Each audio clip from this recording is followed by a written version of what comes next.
Dear students, पिछली class में हम पढ़ रहे थे शक्ति, सत्ता और वैधता का जो है सेकंड चैप्टर हम पढ़ रहे थे।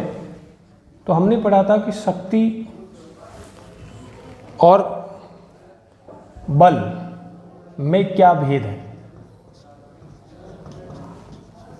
ठीक है, तो देखिए शक्ति और बल में हमने अंतर पढ़ा था कि शक्ति और बल को सामान्यतः एक ही शब्द में माना जाता है, लेकिन वास्तव में इसमें यह भेद है। शक्ति प्रच्छन्न बल है जबकि बल प्रकट शक्ति है। ये हमने बात की थी कि शक्ति क्या है, प्रच्छन्न बल। प्रच्छन्न का मतलब जो दिखाई नहीं देता है, ठीक है, जबकि बल क्या है, प्रकट शक्ति है। इसका मतलब ये दिखाई देता है, ठीक है, दिखाई। जैसे एक ताकतवर व्यक्ति है तो उसमें जो बल है वो हमें दिखाई देता है कि यार ये इतना बलशाली है, ये बहुत बड़ा जो है ताकतवर व्यक्ति है। ताकतवर क्यों है? क्योंकि वो दिखाई देता है।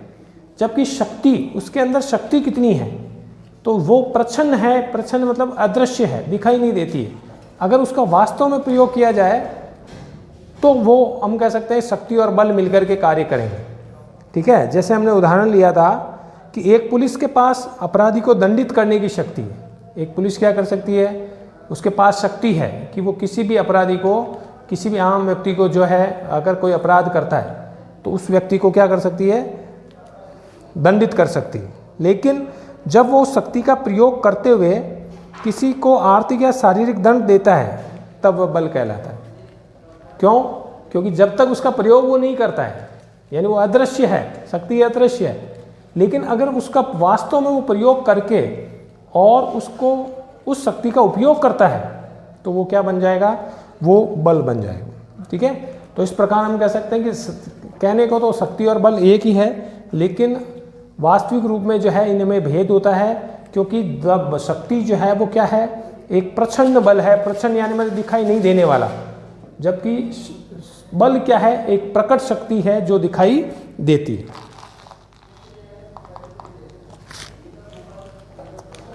अब आता है शक्ति और प्रभाव में भेद। देखिए शक्ति और बल में तो भेद हो गया, अब आते हैं शक्ति और प्रभाव। शक्ति व प्रभाव में क्या भेद है?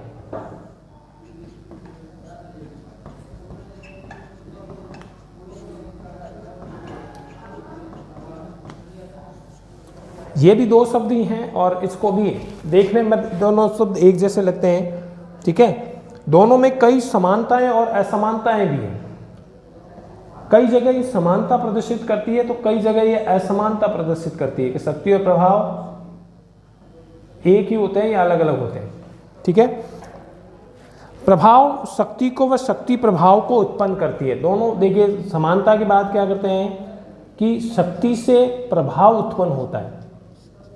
शक्ति से क्या उत्पन्न होता है, प्रभाव उत्पन्न होता है। कैसे? कि अगर आपके पास पावर है तो आपका प्रभाव स्वाभाविक रूप से होगा। अगर एक गांव में किसी पुलिस अधिकारी की नियुक्ति हो गई तो शक्ति तो उसके पास है, लेकिन अब उसको सारे लोग जो है जानने लग जाएंगे। ठीक है, क्योंकि उसका प्रभाव अन्य लोगों पर हो जाएगा। उस पद पे बैठते ही उसके पास उसका प्रभाव बढ़ जाएगा और पद से हटते ही उसका प्रभाव खत्म हो जाएगा। तो शक्ति से क्या उत्पन्न होगा, प्रभाव, और प्रभाव से शक्ति उत्पन्न होगी कि प्रभाव है इसलिए वो शक्ति को प्रयोग कर रहा है। जितने ज़्यादा लोग जो जिसको वो नहीं जानते, इसका मतलब उसमें प्रभाव नहीं है उनका, तो वो शक्ति अपने आप उत्पन्न नहीं हो पाई। ठीक है, तो शक्ति से प्रभाव उत्पन्न होता है और प्रभाव से शक्ति उत्पन्न हो गई। ये तो हो गई समानता की बात। ठीक है, अब दोनों में असमानता क्या है? देखिए असमानता क्या है कि शक्ति के पीछे कठोर भौतिक बल होता है। कठोर भौतिक बल होता है, फिजिकल। शक्ति के पीछे भौतिक बल होता है क्योंकि शक्ति का प्रयोग करने वाला जो है उसके पास बल भी है, इसलिए वो उसका प्रयोग करता है। जबकि प्रभाव जो है वो क्या है, मनोवैज्ञानिक प्रभाव, मनोवैज्ञानिक होता है। मनोवैज्ञानिक मतलब मन से लोगों पे उन पर प्रभाव होता है। जैसे हम बात करें कि कोई अनुयायी है, महात्मा गांधी के हजारों अनुयायी, ठीक है, तो उनका प्रभाव है, हर व्यक्ति के मस्तिष्क पर उनका प्रभाव है। तो मस्तिष्क में उत्पन्न होता है प्रभाव जो है वो भौतिक रूप से उत्पन्न नहीं होता है, दिखाई नहीं देता है प्रभाव, ठीक है। तो हम ये कहते हैं दोनों में भेद क्या है कि शक्ति के पीछे क्या होती है, भौतिक बल होता है जो दिखाई देता है, जबकि प्रभाव के पीछे जो है वो कैसा बल होता है, मनोवैज्ञानिक बल होता है, ठीक है। अब एक अंतर तो ये हो गया कि शक्ति के पीछे कठोर भौतिक बल होता है, जबकि प्रभाव के पीछे मनोवैज्ञानिक बल होता है। एक और अंतर है कि शक्ति का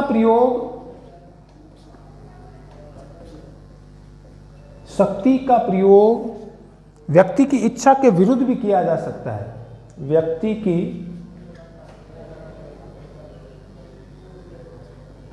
इच्छा के विरुद्ध किया जा सकता है।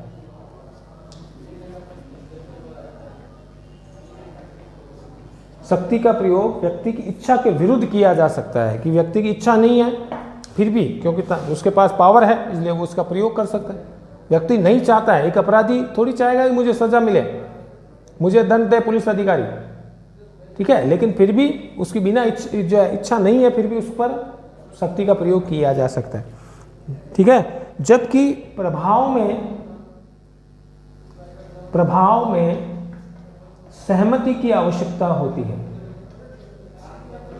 सहमति की आवश्यकता होती, किसी व्यक्ति पर जबरदस्ती प्रभाव नहीं डाल सकते आप।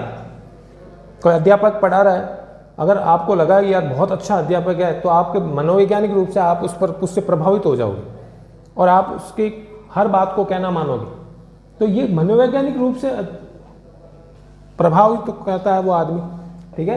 तो प्रभाव जो है उसमें सहमति होनी आवश्यक है, इसमें सहमति की कोई जरूरत नहीं है, किसी व्यक्ति से जबरदस्ती शक्ति का प्रयोग किया जा सकता है, जबकि प्रभाव में सहमति की आवश्यकता होती है, ठीक है। इसका एक उदाहरण ले सकते हैं अपन कि जैसे अंग्रेज किसका प्रयोग करते थे, केवल शक्ति का प्रयोग करते थे लोगों पर, जबरदस्ती किसी से कोई काम करवाते थे, जबरदस्ती लगान वसूल करते थे। तो अंग्रेजों के पास क्या थी, केवल शक्ति, लेकिन प्रभाव उनका बिल्कुल नहीं था, क्योंकि हमारी सहमति नहीं थी उनके साथ। हम उसको कभी अपने देश का नागरिक मानते ही नहीं थे, हम यही मानते थे कि वो भारत को लूटने आए, ठीक है। तो ये उदाहरण है शक्ति और प्रभाव में ये अंतर है कि अंग्रेज भारतीय जनता पर शक्ति के माध्यम से अपने आदेशों का पालन करवाते थे। किसका आदेश का पालन किस लिए करवाते थे, अपनी शक्ति के दम पर। जबकि महात्मा गांधी का क्या था, प्रभाव। महात्मा गांधी के पास शक्ति नहीं थी, किसी पद पे नहीं थे वो, लेकिन उनका क्या था, प्रभाव। तो अंग्रेजों के पास शक्ति थी जबकि महात्मा गांधी के पास प्रभाव, ठीक है। तो ये होता है शक्ति और प्रभाव में दो अंतर होते हैं। शक्ति के पीछे भौतिक बल होता है जो दिखाई देता है, क्योंकि जब प्रयोग करेगा तो दिखाई देगा, जबकि प्रभाव के पीछे मनोवैज्ञानिक बल होता है, और मनोवैज्ञानिक रूप से अगर वो आपको प्रभावित करता है तो आप उससे प्रभावित जरूर होंगे, ठीक है। शक्ति के प्रयोग के पीछे व्यक्ति की इच्छा होना तो जरूरी नहीं है, किसी व्यक्ति की इच्छा के बिना भी शक्ति का प्रयोग किया जा सकता है, ठीक है। जबकि प्रभाव के पीछे सहमति होती है। प्रभाव, अगर किसी व्यक्ति का प्रभाव हमारे ऊपर है तो हम ये कह सकते हैं कि उसमें हमारी उनकी सहमति होती है। जैसे हम उदाहरण लेते हैं कि अंग्रेजों के पास शक्ति थी और वो ज़बरदस्ती भी उसका प्रयोग करते थे, जब तो हमारे ऊपर उनका प्रभाव नहीं था, हम उनसे कम डरते थे। जबकि महात्मा गांधी के पास शक्ति नहीं थी लेकिन उनका प्रभाव था, इसलिए हजारों लोग जो है कई तरह के जो जितने भी उन्होंने आंदोलन चलाए उनमें भारतीय जनता उनके पीछे रही, क्योंकि उनका प्रभाव था। तो ये हुआ है शक्ति और प्रभाव में भेद, ठीक है। अब हम पढ़ते हैं शक्ति के प्रकार।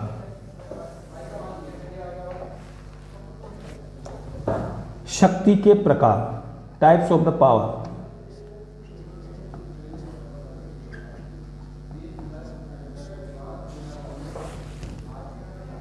देखिए शक्ति 3 प्रकार की होती है। कितने प्रकार की होती है? 3 प्रकार की। नंबर 1 राजनीतिक शक्ति, राजनीतिक शक्ति। नंबर 2 आर्थिक शक्ति,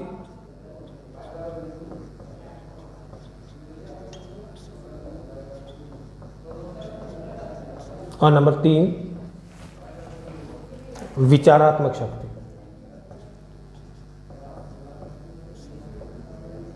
विचारात्मक शक्ति, ठीक है। तो शक्ति के कितने प्रकार होते हैं? शक्ति 3 प्रकार की होती है, राजनीतिक शक्ति, आर्थिक शक्ति और विचारात्मक शक्ति। सबसे पहले हम बात करते हैं राजनीतिक शक्ति। राजनीतिक शक्ति,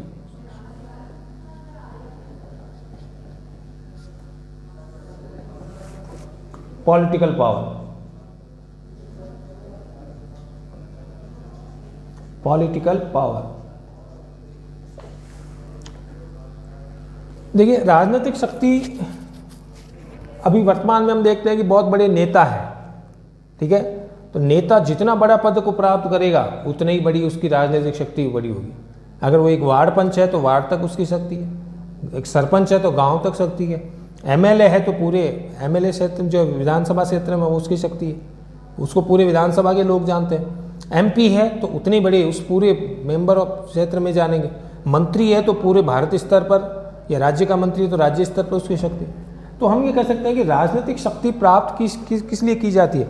इसका अर्थ है पद, प्रतिष्ठा, कर, दंड आदि के माध्यम से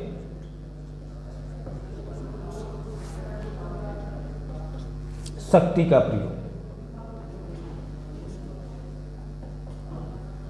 आदि के माध्यम से शक्ति का प्रयोग। यानी अगर कोई व्यक्ति अपने पद की वजह से या अपनी प्रतिष्ठा की वजह से कि लोग उसकी प्रतिष्ठा बहुत बड़ी क्षेत्र में है, या कर की वजह से टैक्स लगाने, गवर्नमेंट टैक्स लगा सकती है, या कोई व्यक्ति लगान लगा के, कर लगा करके, और या दंड दे करके, पुलिस के पास दंड की शक्ति, पद की शक्ति है। जिस बड़े पद पर वो बैठा होगा, कितने बड़े पद पर बैठा है उतनी राजनीतिक शक्ति उसके पास। तो ये राजनीतिक शक्ति किस आधार पर प्राप्त की जाती है? राजनीतिक शक्ति प्राप्त की जाती है पद के आधार पर, प्रतिष्ठा के आधार पर, कर के आधार पर और दंड के आधार पर, ठीक है। तो पद, प्रतिष्ठा, कर और दंड आदि के माध्यम से शक्ति का प्रयोग ही जो है वो राजनीतिक शक्ति कहलाता है, ठीक है। अब देखिए सरकार के जो 3 अंग हैं, सरकार के 3 अंग कौन से? कार्यपालिका, व्यवस्थापिका और न्यायपालिका। कार्यपालिका, व्यवस्थापिका और न्यायपालिका, ठीक है। ये सरकार की राजनीतिक शक्ति है और सरकार जो है इन राजनीतिक शक्तियों के प्रयोग से अपने अपने कार्य करती है, ठीक है। यह शक्ति का एक औपचारिक अंग होता है। राजनीतिक शक्ति क्या होती है? एक फॉर्मल रूप होती है, औपचारिक अंग है, क्योंकि जब तक आप उस पद पे हो तब तक आपके पास शक्ति है, पद से हटे आपकी शक्ति गई। तो केवल औपचारिक होता है, ठीक है। जैसे कलेक्टर का पद है तो कलेक्टर के पद पे जो भी बैठेगा वो उसके पास शक्ति आ जाएगी, उस पद से हटते ही उसके पास शक्ति चली जाएगी। तो ये केवल एक औपचारिक अंग होता है। जबकि दबाव समूह, राजनीतिक दल और प्रभावशाली व्यक्ति शक्ति के अनौपचारिक राजनीतिक शक्ति कहलाते हैं। तो अब ये कार्यपालिका, व्यवस्थापिका और न्यायपालिका ये केवल एक फॉर्मल पावर्स होती है, औपचारिक अंग है, औपचारिक शक्ति है। जबकि अगर बात करें कि दबाव समूह यानी प्रेशर ग्रुप, राजनीतिक दल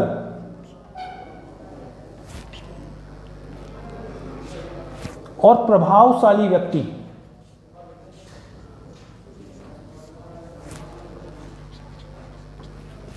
ये अनौपचारिक राजनीतिक शक्ति कहलाते हैं। इनके पास अनौपचारिक राजनीतिक शक्ति होती है, क्योंकि जबरदस्ती से आप प्राप्त नहीं कर सकते राजनीतिक शक्ति। जैसे राजनीतिक कोई बहुत बड़ा दल है, तो दल के पास जो प्राप्त शक्ति है वो अनौपचारिक शक्ति है। उन्होंने बिना किसी पद के वो शक्ति प्राप्त की। जैसे बीजेपी का बहुत बड़ा नेता है, कांग्रेस का बहुत बड़ा लीडर है, तो उनके पास अनौपचारिक शक्ति है, बिना पद के ही लोग उनका आदर करते हैं, मानते हैं, ठीक है। जबकि दबाव समूह का बहुत बड़ा समूह है, विद्यार्थियों का समूह है या व्यापारियों का समूह है, ठीक है। तो ये और प्रभावशाली व्यक्ति अगर है, जैसे गांधी जी वगैरह है तो उनके पास राजनीतिक शक्ति थी, लेकिन कैसी राजनीतिक शक्ति थी? अनौपचारिक राजनीतिक शक्ति थी, ठीक है। तो ये हो गया आपकी राजनीतिक शक्ति। तो राजनीतिक शक्ति पूछा जा सकता है कैसे प्राप्त की जाती है? पद से, प्रतिष्ठा से, कर से या दंड से। इस माध्यम से इस शक्ति का प्रयोग किया जाता है, यह शक्ति प्राप्त की जाती है, ठीक है। औपचारिक शक्ति का प्रकार है कार्यपालिका, व्यवस्थापिका और न्यायपालिका। जो सरकार के 3 अंग हैं वो औपचारिक फॉर्मल रूप हैं, जबकि दबाव समूह, राजनीतिक दल और प्रभावशाली व्यक्ति ये अनौपचारिक शक्ति के प्रकार हैं। तो पहला प्रकार का शक्ति हो गई राजनीतिक शक्ति, पॉलिटिकल पावर। दूसरे प्रकार की शक्ति पढ़ते हैं आर्थिक शक्ति।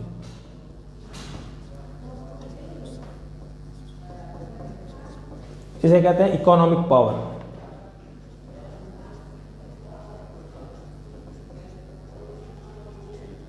नाम से ही पता लग रहा है कि जिसके पास धन ज़्यादा होगा, संपत्ति ज़्यादा होगी, उस निश्चित रूप से उसकी शक्ति, संपत्ति के दम पर वो अन्य शक्तियों को प्राप्त कर सकता है, ठीक है। तो इसका अर्थ है उत्पादन के साधनों पर। इसका अर्थ क्या हो गया? उत्पादन के साधनों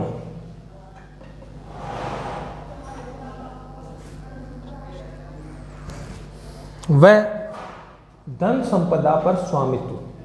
धन संपदा पर स्वामित्व, यानी जो व्यक्ति उत्पादन के साधनों पर अधिकार कर लेता है, बहुत बड़ी जमीन का मालिक हो जाता है, बहुत बड़ी संपत्ति होती है, जिसके पास 10-15 दुकानें होती है, बहुत 10-100-50 बीघा ज़मीनें होती है, 5-5 मकान होते हैं, ठीक है, और पैसा खूब होता है, तो उत्पादन के साधनों पर उसका अधिकार या धन संपदा पर उसका स्वामित्व होता है, तो हम ये कहेंगे कि वो आर्थिक रूप से संपन्न, करोड़ोपति जो अरबपति जो है वो आर्थिक शक्ति का प्रयोग करता है, ठीक है। जैसे अंबानी समूह है या गांव में बहुत बड़ा सेठ है, तो वो केवल उसके पास राजनीतिक शक्ति नहीं है, केवल आर्थिक शक्ति, और अपने इस आर्थिक शक्ति के दम पर वह हर सुविधा का उपयोग आसानी से कर सकता है, ठीक है। तो आर्थिक शक्ति का मतलब क्या हो गया? आर्थिक शक्ति का मतलब हो गया कि आर्थिक रूप से संपन्न होना, ठीक है, यानी उत्पादन के साधनों पर और धन संपदा पर नियंत्रण करके और स्वामित्व प्राप्त कर लेना। आर्थिक शक्ति से राजनीतिक शक्ति प्राप्त की जा सकती है। ध्यान रखना, आर्थिक शक्ति अगर आपके पास है, गांव में वो बहुत बड़ा करोड़पति है तो वो सरपंच का चुनाव लड़ेगा और अपने धन के प्रयोग से वो क्या करेगा? उस पद को प्राप्त कर सकता है, चुनाव जीत सकता है, ठीक है। तो आर्थिक शक्ति वर्तमान में तो ये कहा जाता है कि बिना आर्थिक शक्ति का राजनीतिक शक्ति प्राप्त नहीं कर पाओगे। आपको चुनाव लड़ना है, पैसा चाहिए, चुनाव प्रचार के लिए पैसा चाहिए, तो कैसे लाओगे? और अगर आपके पास पैसा अच्छा है तो आप उस आर्थिक शक्ति के दम पर राजनीतिक शक्ति को प्राप्त कर सकते हो, ठीक है। तो उदारवादियों के अनुसार राजनीतिक शक्ति को अनेक तत्व निर्धारित करते हैं, ठीक है। उनमें से एक आर्थिक तत्व है, यानी राजनीतिक शक्ति प्राप्त करने के लिए हालांकि कई तत्व हैं, केवल एक पैसा होना ही सब कुछ नहीं है, लेकिन पैसा सब कुछ नहीं है, लेकिन बहुत कुछ है। अगर आपको राजनीतिक शक्ति प्राप्त करनी है, आपको MP, MLA या बड़े चुनाव लड़ना है, तो आपके लिए उससे धन की जरूरत होगी। तो राजनीतिक शक्ति को प्राप्त किया जा सकता है आर्थिक शक्ति से, केवल आर्थिक शक्ति से नहीं, हालांकि और कई भी तत्व निर्धारित करते हैं राजनीतिक शक्ति को, लेकिन तो उनमें से एक तत्व है आर्थिक शक्ति, ठीक है। तो उदारवादी मानते हैं कि अन्य तत्वों की तरह अन्य तत्वों में आर्थिक तत्व भी महत्वपूर्ण है। आर्थिक तत्व भी राजनीतिक शक्ति को प्राप्त करने में योगदान देता है। जबकि मार्क्सवादी जो है वो तो मानते हैं कि आर्थिक शक्ति के दम पर ही बाकी शक्तियां प्राप्त की जा सकती। ठीक है, कि राजनीतिक शक्ति जो है वो आर्थिक शक्ति पर टिकी होती है, आर्थिक शक्ति पर टिकी होती है। मार्क्सवादी क्या कहते हैं? मार्क्सवादी कहते हैं कि राजनीतिक शक्ति जो है वो आर्थिक शक्ति पर टिकी होती है, यानी जिसके पास धन है, पैसा है, वो उस धन के दुरुपयोग के माध्यम से अपने आप ही बड़े पदों को प्राप्त कर लेगा। एक बड़े पद को प्राप्त करने के लिए आपके पास धन चाहिए। ठीक है, तो उदार मार्क्सवादी तो डायरेक्ट कहते हैं कि राजनीतिक शक्ति किस पर टिकी होती है? आर्थिक शक्ति पर टिकी होती है। तो मार्क्सवाद का मानना है कि सब तरह की शक्ति आर्थिक शक्ति पर टिकी होती है। चाहे कोई भी शक्ति प्राप्त करनी है तो आपको पहले आर्थिक रूप से मजबूत होना पड़ेगा। आर्थिक शक्ति से राजनीतिक शक्ति प्राप्त की जा सकती है, ये मार्क्सवादियों का मानना है।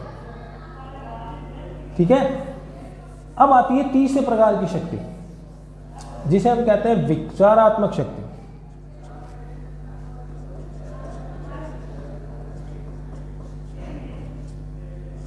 आइडियोलॉजिक पावर, विचारात्मक शक्ति।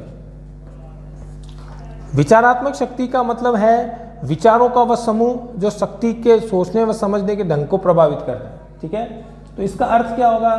विचारों का वह समूह, विचारों का वह समूह जो लोगों को सोचने, लोगों के सोचने, समझने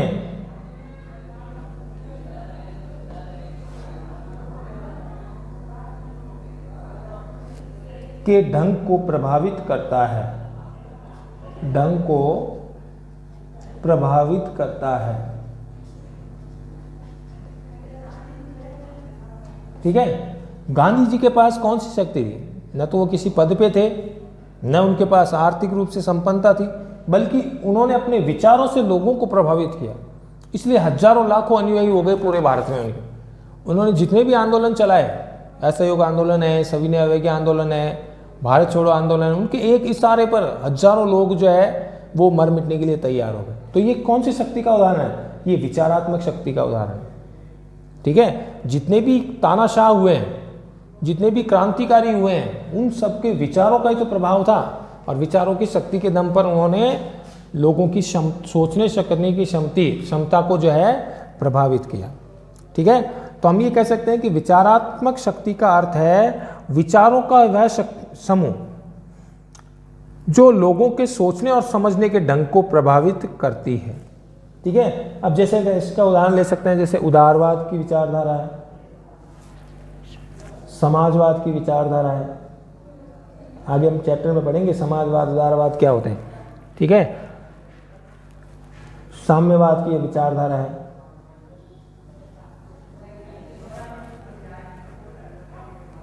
मार्क्सवाद की विचारधारा है। ये सब विचारधाराएं हैं जिसने कई देशों को प्रभावित किया है। मार्क्सवाद विचारधारा है। ठीक है, तो ये सारी विचारधाराएं लोगों की सोच शक्ति को प्रभावित करती है। ठीक है, तो हम ये कह सकते हैं कि विचारों का वह समूह जो लोगों के सोचने और समझने के ढंग को प्रभावित करता है, जैसे उदारवाद, समाजवाद, साम्यवाद। मार्क्सवाद व साम्यवाद के नाम पर सोवियत संघ ने हजारों लोगों को मौत के घाट उतार दिया था। मार्क्सवाद की जो कार्ल मार्क्स ने जो विचारधारा दी थी, उसके नाम पर हजारों लोगों ने को जो है ये कह दिया कि जो पूंजीपति लोग हैं उनको समाप्त कर दो। मार्क्स की जो क्रांति हुई थी ना, साम्यवादी क्रांति, उसमें कहा गया था कि पूंजीपति थोड़े से लोग हैं, ठीक है, और ऐसे लोगों को समाप्त करके उनकी पूंजी संपत्ति को छीन लिया जाए। तो मार्क्सवाद के नाम पर हजारों लोगों को जो है मौत के घाट उतार दिया था। ठीक है, भारत में अगर बात करें तो भारत में नक्सलवादी व माओवादी ने अपनी विचारधारा के आधार पर ही हिंसक कार्रवाई की है। नक्सलवादी जो देश को अलग करने की बात कहते हैं, जो देश की सत्ता से संतुष्ट नहीं है, तो उन्होंने अपने विचारों के दम पर ही हजारों लोगों को प्रभावित किया। तो ये विचारात्मक शक्ति कहलाती है।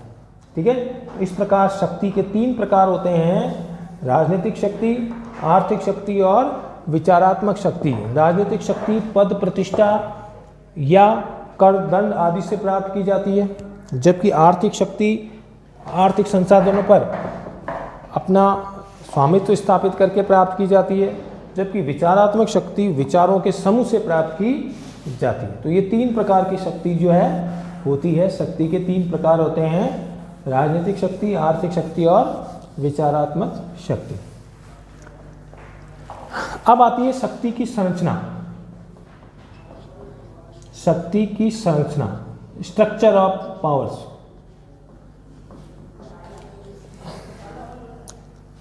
शक्ति की संरचना के 4 सिद्धांत हैं। शक्ति की संरचना के जो सिद्धांत हैं उसमें से 4 मुख्य सिद्धांत हैं। शक्ति कैसे प्राप्त की जाती है, ठीक है, इसके 4 सिद्धांत हैं, जिनमें से मुख्य जो 4 मुख्य सिद्धांत हैं, सबसे पहला जो सिद्धांत है वो है आपके वर्ग प्रभुत्व का सिद्धांत। वर्ग प्रभुत्व का सिद्धांत।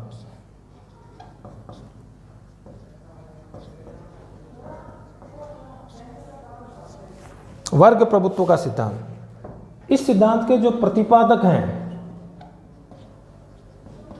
इस सिद्धांत के प्रतिपादक हैं कार्ल मार्क्स। कार्ल मार्क्स वर्ग प्रभुत्व का सिद्धांत। देखिए, कार्ल मार्क्स ने मार्क्सवादी विचारक के जनक हैं। उनका मानना है कि समाज में हमेशा 2 वर्ग रहे हैं, एक पूंजीपति वर्ग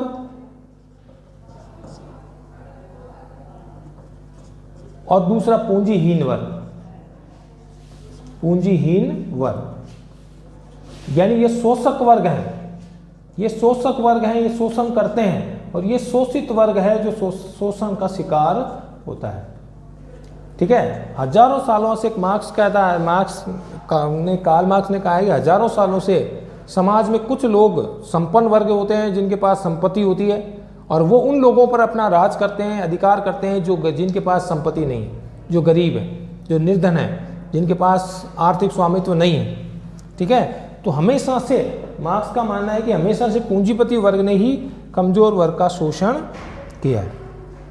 ठीक है, तो वर्ग प्रभुत्व का सिद्धांत मार्क्सवाद की देन है। किसने दिया है? कार्ल मार्क्स ने दिया। इस सिद्धांत की मान्यता है कि आर्थिक आधार पर समाज में सदैव से 2 वर्ग रहे हैं। कौन से 2 वर्ग? एक पूंजीपति वर्ग और एक पूंजीहीन वर्ग। एक आर्थिक आधार पर ताकतवर, जिसे बुजुर्ग पूंजीपति वर्ग का आधार, और दूसरा आर्थिक रूप से दुर्बल वर्ग, जिसके पास कुछ भी संपत्ति नहीं है, जिसे सर्वहारा वर्ग कहा नाम दिया उसने। इन वर्गों को तो उन्होंने बुजुर्गा वर्ग कहा है।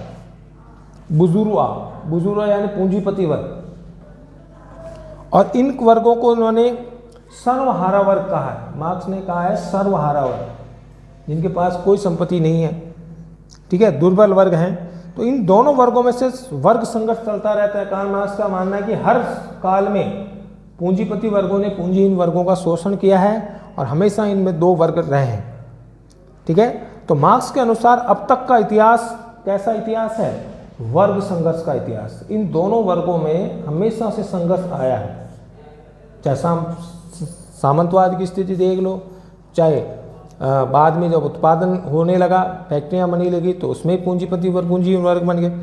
तो अब तक का जो इतिहास है वो वर्ग संघर्ष का इतिहास है।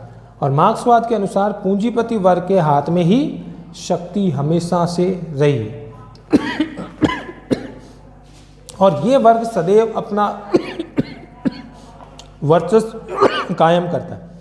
मार्क्स ने इतिहास की जब आर्थिक व्याख्या की थी तो उसमें 6 वर्ग बताए थे, 6 काल बताए थे, और उसमें काल का था कि हर काल में पूंजीपति वर्ग ने कमजोर वर्ग का शोषण किया है, और इस तरह से समाज में हमेशा शक्ति किसके पास रही है? मार्क्स का मानना है जिनके पास संपत्ति अधिक है।